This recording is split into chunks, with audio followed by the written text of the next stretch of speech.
दिलवा बेचारा बहुत तड़पे तारी पल छोड़ा दी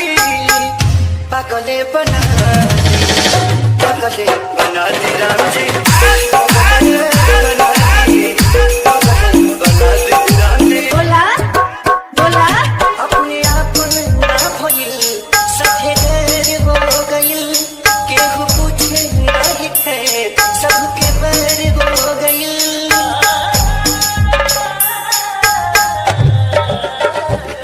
अपने हाथ सफेद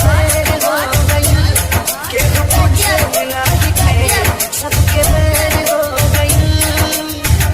दुनिया के मालिक देखे कौन साजा सबसे पीछा छोड़ा दी पागले बना दी राम जी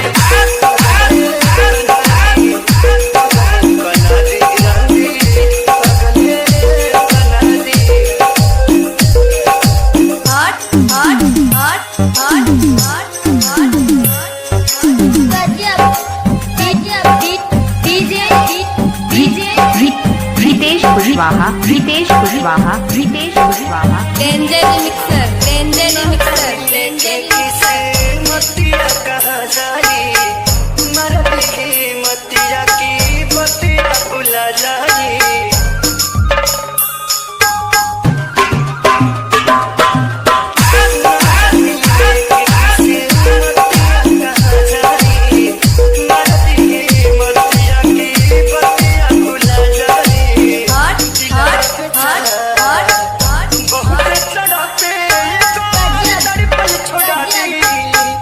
पागले बना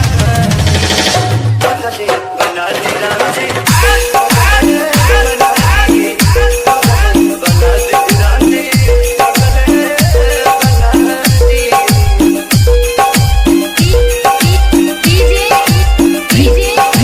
रितेश कुशवाहा डेंजर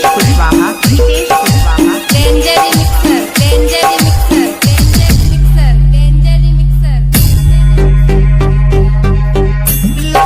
की बारी हम करन कहीं जी तो देखा तनी ऐसन दीर जी